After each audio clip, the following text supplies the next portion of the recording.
فيه حبوا يحسنوا الاوضاع قلبت الفلوكه بوشه والحلم الكل ضاع تخيل روحك معاهم غارق في قلب بحر تسمع في الناس تشهد وتكبر. Chères auditrices, auditeurs de Radio des Sans-Voix, bonjour. À l'occasion de la Journée internationale des migrants, célébrée le 18 décembre, nous avons le plaisir d'accueillir parmi nous Madame Fatmatia, une citoyenne pas comme les autres, qui s'est dévouée corps et âme au service des migrants arrivés en masse en France. Tout d'abord, merci Fatma d'avoir accepté de nous recevoir et surtout de répondre à nos questions. Bonjour, merci à vous de chercher à comprendre, surtout c'est pas le cas de tous les médias malheureusement en France. C'est moi la voix, non c'est moi la voix, non c'est moi la voix. Nous sommes la voix. Nous sommes tous la voix des sans-voix. Est-ce que vous pouvez vous présenter aux auditeurs s'il vous plaît ? Voilà, moi je m'appelle Fatmatia, voilà. Bon, j'ai des autres Facebook, mais celui-là c'est surtout spécialement dédié aux réfugiés, parce que bon, le mot migrant, moi j'aime pas trop ça. Pour moi c'est des oiseaux qui migrent, même si c'est les mouvements migratoires, je veux bien. C'est des demandeurs d'asile tout simplement, c'est des êtres humains, des hommes, des femmes, des enfants, des grands-parents, voilà. Des femmes enceintes de 9 mois, de toutes les sortes. J'ai vu, moi là-bas, je faisais les sans-abri depuis 3-4 ans, tout ça. 4 ans vraiment. Je me suis arrêtée vraiment à l'arrivée des petits Maliens qui étaient arrivés, des mineurs Maliens aux 14 ans, 13 ans, 15 ans, qui étaient arrivés il y a 2 ans ou 3 ans, je me rappelle plus, vous savez, je compte plus les jours en fait, je vis à leur rythme. Ils étaient arrivés à Colonel Fabien. Et c'est vrai qu'ils étaient un peu laissés à l'abandon. Bon, après, petit à petit, du monde commençait à s'occuper d'eux, tout ça. Puis, ça va mieux, je pense, pour eux. Certains, peut-être, ont été renvoyés chez eux, je ne sais pas. On nous donne rien, on ne sait rien. J'ai aucune légitimité, quoi. Quand je demande quelque chose, c'est pour ça que des fois, je m'amuse à appeler des médias et les enregistrer en direct, tout simplement. Vous êtes une association, une organisation ou juste un geste individuel, Fatma ? Je suis un électron libre, c'est un geste individuel que tout le monde pourrait faire. Je demande pas à tout le monde, attention, de prendre une journée comme la mienne, ça c'est sûr, c'est impossible. C'est pas une chance, bien sûr, de pas avoir d'enfants, bon, c'est la vie. J'ai du temps à donner et je le consacre à ces personnes démunies, tout simplement. Et pourquoi cet intérêt à la situation des réfugiés, comme vous préférez les appeler ? Parce que je me suis rendu compte, en arrivant au camp, je faisais les hôtels aussi, il y avait des familles de réfugiés qui ont été logées, mais ils ne leur donnent pas à manger, rien du tout.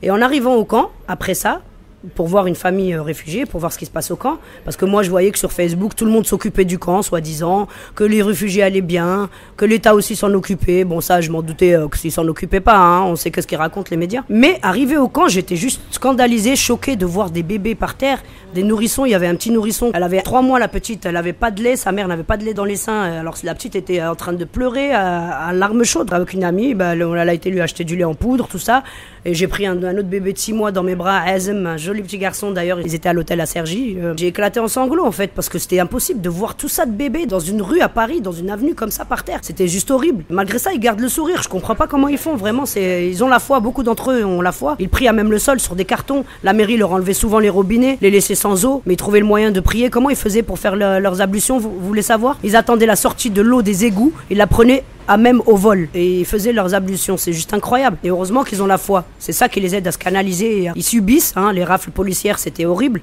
l'évacuation elle-même s'est passée violemment. On vous a montré à la télé le devant du car quand tu rentres tout sourire, mais on vous a pas montré les coulisses juste derrière le car où j'étais. Carrément, il les frappait à la tête, il leur disait assis debout, il les faisait asseoir, se relever comme des animaux. J'ai pas compris c'était quoi le système. J'ai même dit au chef, j'ai dit mais c'est quoi ça vous fait plaisir de faire ça, c'est quoi le but? Taper à la tête. Il m'a carrément dit I decide, c'est moi qui décide. Il leur disait I decide. Je dis monsieur, c'est pas vous, c'est Dieu qui décide et vous en rendrez compte. C'était horrible. C'était où ça? C'était à Stalingrad le jour de l'évacuation. La soi-disant évacuation qui s'est soi-disant bien passée. C'était juste horrible.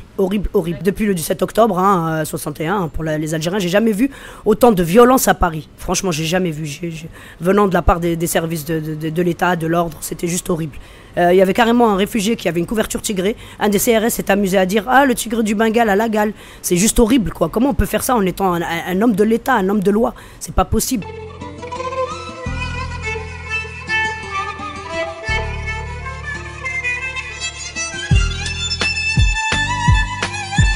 لو كان فيه حبوا يحسنوا الاوضاع قلبت الفلوكه بوشه والحلم الكل ضاع تخيل روحك معاهم غارق في قلب بحر تسمع في الناس تشهد وتكبر الله اكبر والدخومه تحت بحر وفوق السماء يا ربي زعما نصبر الى متى نصحى في قلب بحر نهار بليالي يا رب حضرة الساعه سامحنا على افعالي ما نطلب شي العالي كانت تصبر امي وبابا سامحوني قدرة ربي ما نحبكمش عليا خطابة امي كان عرفت اللي هكا باش يصير نرضى بعطاني ربي حرام هكا نموت صغير امي بالي الغربة البراكي تنسيني همي تبعت الشيطان دفعت السوم الغالي دمي اسمك الغالي واش ما في بالي امي بكيتك سامحني امي بكيتك سامحني امي. Toutes les campagnes présidentielles instrumentalisent la crise des réfugiés.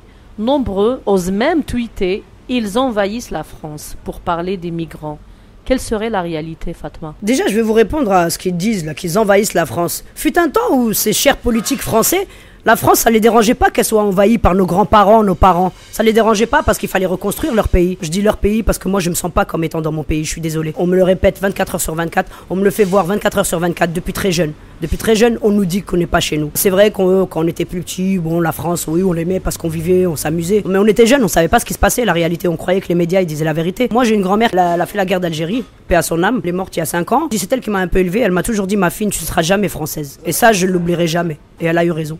Je m'en rends compte encore aujourd'hui. Ils ont eu la chance d'avoir cette immigration d'antan qui a refait les trottoirs en France, qui a fait les sales besognes, hein, les éboueurs. On voit encore aujourd'hui que la majorité c'est des Arabes et des Noirs, si je ne m'abuse. Les Portugais, les pauvres, c'est les bâtiments, le travail dans le bâtiment. Ils s'amusent même à faire des blagues sur eux. Plein d'autres, on va pas citer tout le monde. Les tirailleurs sénégalais et les Maghrébins, c'est pas eux qui ont aidé la France à sortir des mains des nazis?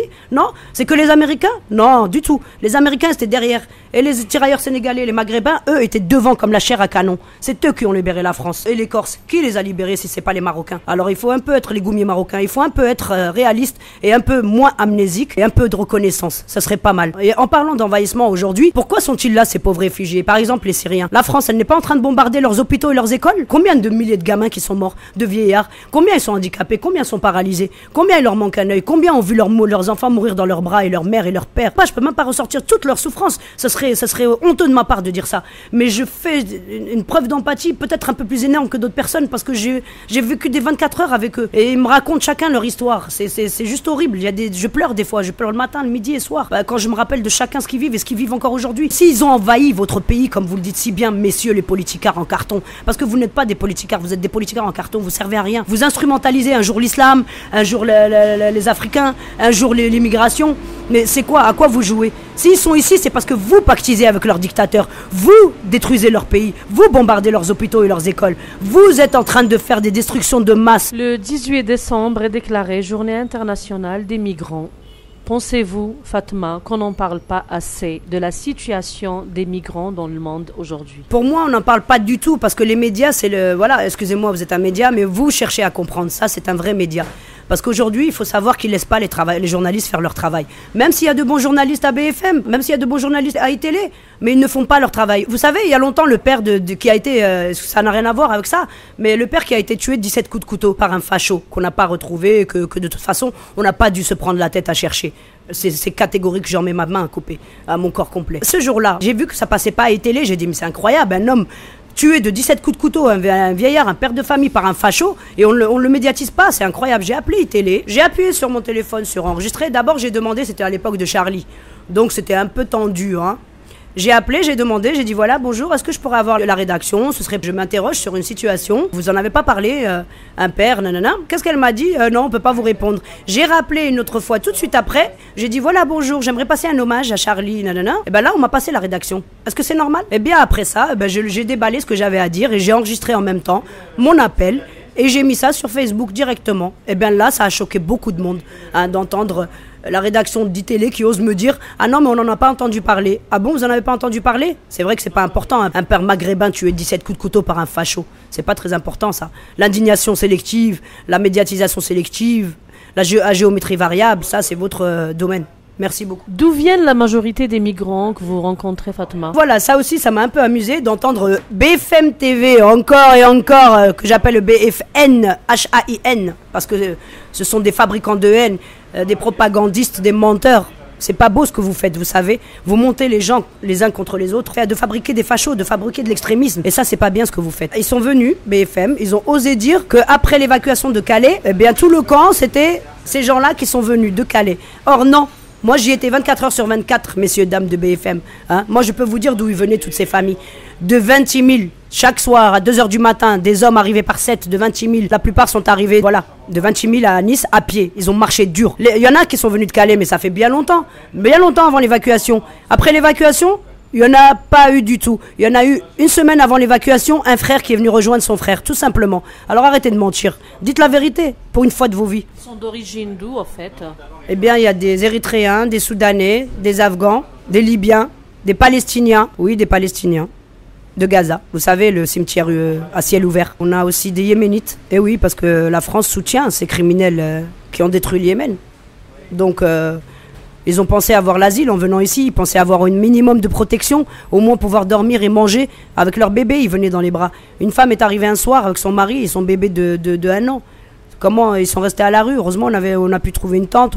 Ce qu'il faut savoir, c'est que j'ai un bon réseau, donc des bons amis aussi, qui me font des collectes, que dès que je demande des couches, on me ramène des couches. Je demande à manger, on me ramène à manger. Moi, c'est vrai que je demande pas d'argent. Moi, je préfère qu'on me fasse les courses. J'ai pas le temps pour ça parce que je m'occupe toute la journée des réfugiés. Tiens, là, je vois 2 Érythréens qui sont logés au centre, mais ils mangent pas bien. Vous les reconnaissez en plus? Ah oui, je les connais. La plupart, ils viennent du camp de Stalingrad. J'ai passé 24 heures sur 24 avec eux depuis 4 mois. Cet engagement, ça a commencé depuis quand, Fatma? Voilà, je tiens de mon père. C'est vrai que lui, il faisait beaucoup de bien. Il était restaurateur, grand monsieur. Tous les sans-abri le respectaient. Il était là pour tout le monde, ceux qui avaient besoin. Je me rappelle de Lucien. C'était un sans-abri qui était devant le bar-hôtel de mon père à Clichy. Et ben, tous les jours, il lui disait si tu veux monter dormir dans la chambre, il lui ramenait à manger, c'était lui, il appelait direct, mon père c'était Momo, il lui disait, Lucien c'était, voilà, il est mort aujourd'hui, mais je me rappellerai, j'étais petite, j'avais 8 ans. Donc c'est la relève en fait. Moi de toute façon, même ma mère elle me dit tu ressembles à ton père, alors comme ça c'est réglé.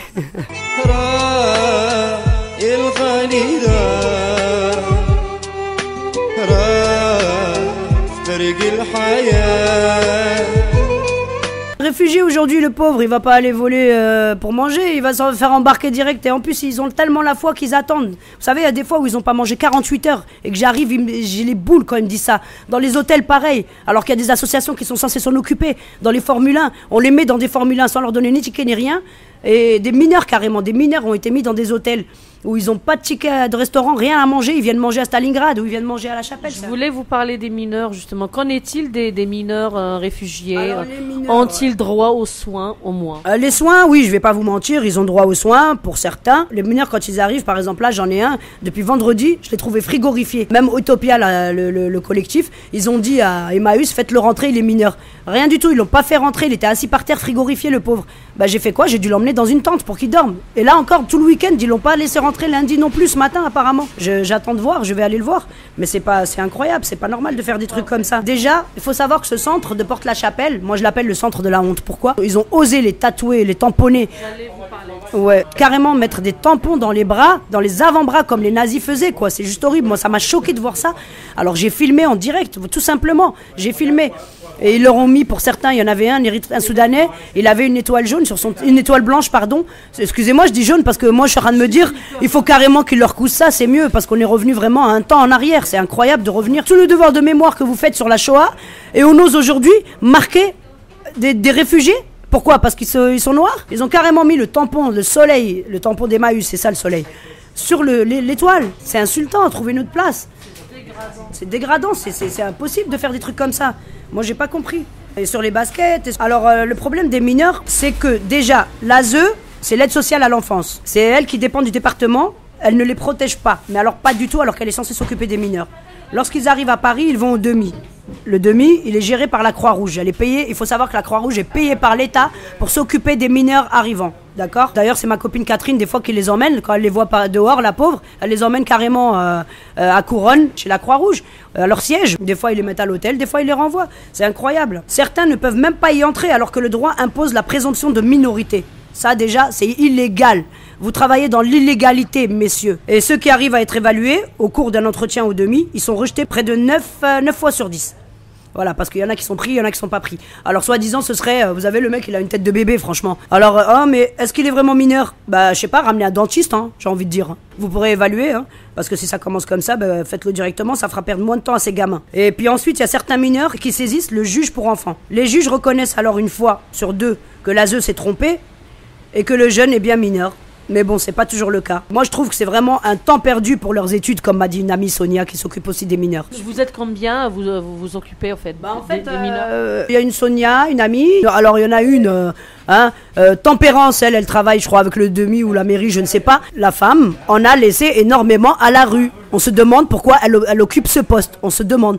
Parce que tous les échos de personnes sérieuses qui s'occupent des réfugiés en ont marre. J'en ai vu qui l'ont appelé devant moi. Elle ne fait rien, que dalle. Il serait peut-être temps que vous fassiez votre travail, non?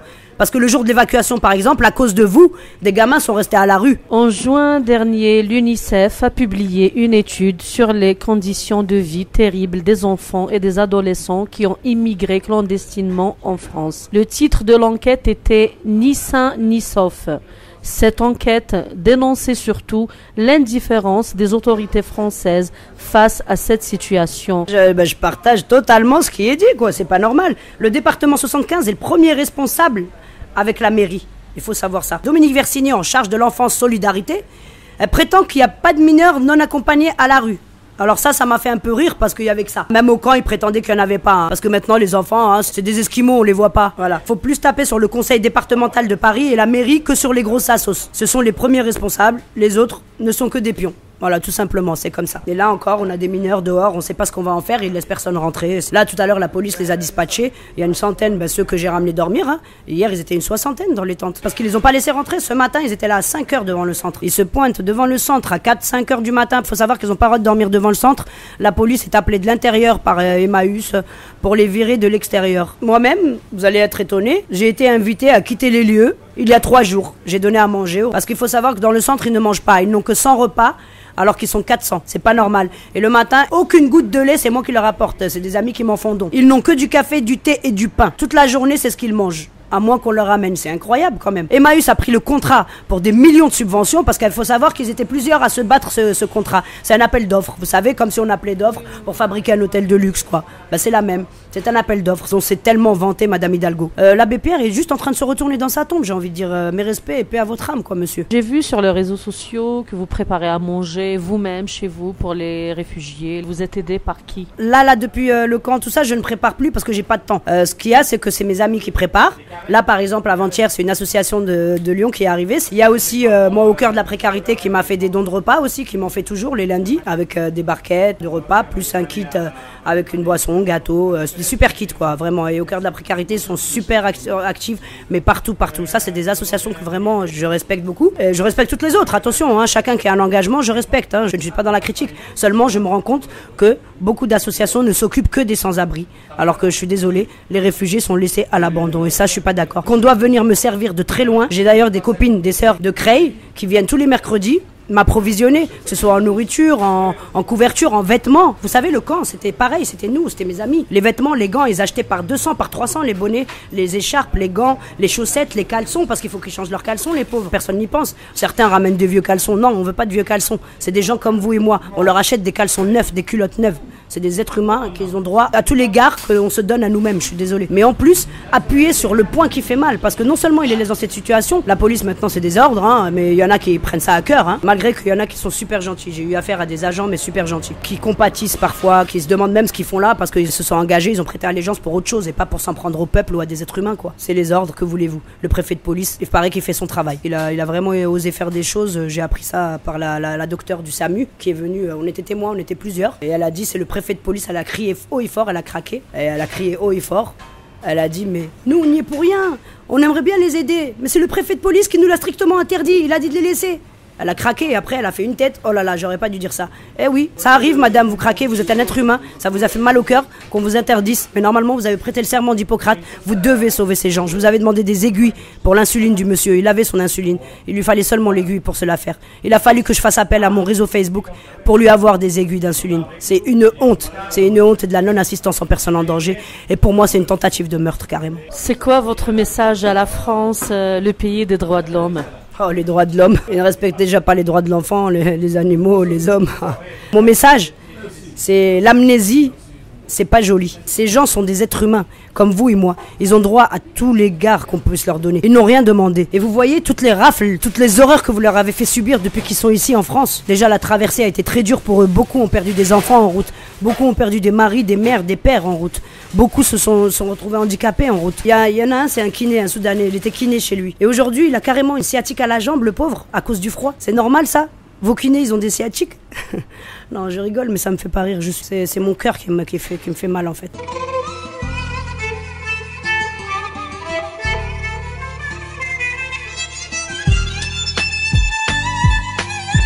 يعيشوا لو فيه حبوا يحسنوا الاوضاع قلب الطفل كابوجه والحلم الكل ضاع تخيل روحك معاهم غارق في قلب بحر. Il faut pas les oublier. Il y a ceux de Calais aussi, ils se sont fait bien avoir, les pauvres, ils ont écrit un courrier. On leur a fait des promesses pour qu'ils quittent Calais. On leur a promis que leurs empreintes d'Italie seraient effacées. Et là, on leur propose d'aller en Italie.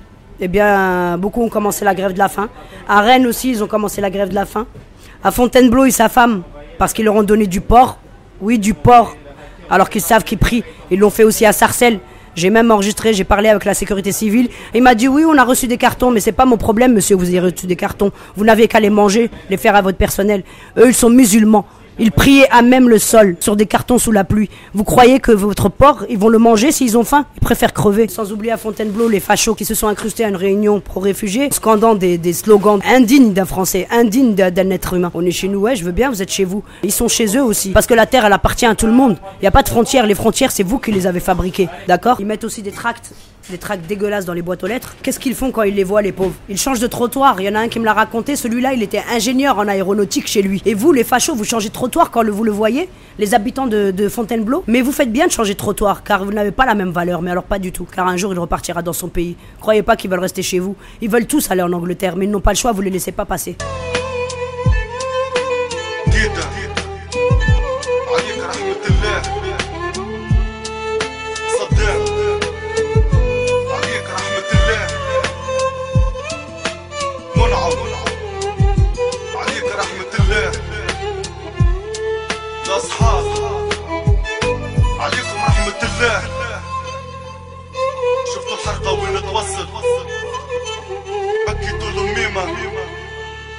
Vous croyez que cette situation va changer un jour, Fatma, ou pas? Franchement.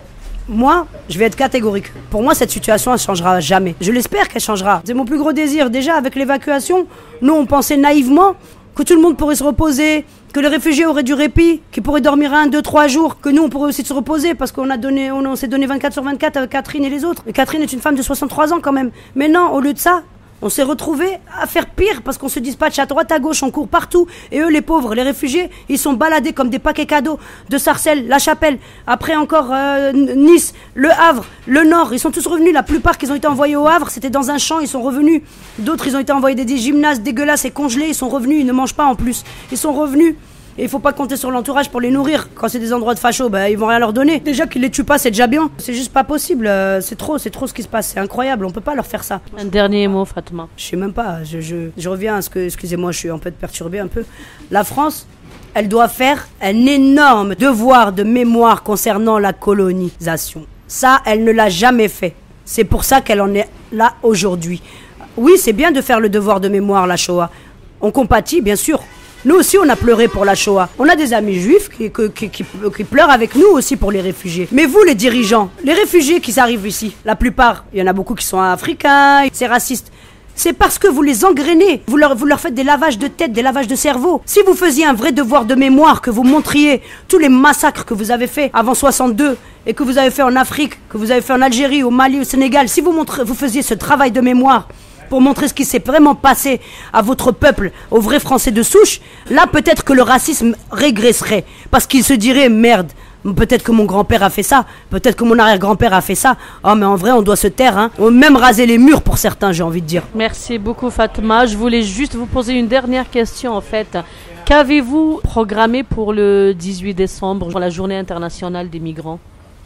Moi vous savez, je programme rien. Moi comme je dis toujours, je vis au rythme des réfugiés, c'est pas eux qui vivent à mon rythme, les pauvres, ils n'ont pas le temps, ils savent même pas où ils vont être dans la seconde, vous avez bien vu, ils les dispatchent comme des animaux, quand ils sont en train de dormir dans un coin, ils leur mettent des coups de pied, go go go, ça veut dire allez dégage. L'autre fois celui d'Emmaüs, hein, pour leur faire retourner Mathieu, pour leur faire retourner la file, et il est monté sur la grille, il leur dit go go, après il leur dit yallah, tu as cru que c'est des ânes, tu leur dis yallah, Tu les respectes pas un minimum? Toi qui bosses à Emmaüs et en plus tu es payé, c'est même pas un bénévole gratuit. Je comprends pas quand vous travaillez dans l'humanitaire. Comment vous pouvez traiter vos frères comme des animaux? Je dis vos frères parce qu'ils sont d'abord nos frères en humanité. Ensuite, ils sont nos frères de cœur. Et ensuite, pour moi et ma communauté, ils sont nos frères en islam. Comment vous pouvez les laisser tomber comme ça? Comment vous pouvez les dénigrer? Comment vous pouvez ne pas vous battre pour eux? Vous savez tout ce qui se passe en France aujourd'hui? C'est parce que vous vous courbez les chines. Quand nos frères ils meurent, ils se font tuer par les policiers, personne ne vient nous soutenir. Quand les peuples sont oppressés, personne ne vient nous soutenir dans les manifs. Je sais pas, il serait temps d'ouvrir vos yeux. La vie c'est pas ici, la vie c'est après. Qu'est-ce que vous direz quand vous rendrez des comptes au jugement dernier? Quand on vous posera la question, quand Dieu vous demandera qu'est-ce que vous avez fait pour vos frères? Qu'est-ce que vous répondrez pour ceux qui n'ont rien fait et qui ont continué à vaquer à leurs occupations? Pensez-y bien. Pensez-y beaucoup. Merci beaucoup Fatma, franchement bravo et bravo pour tout ce que vous faites et on reste en contact de toute façon.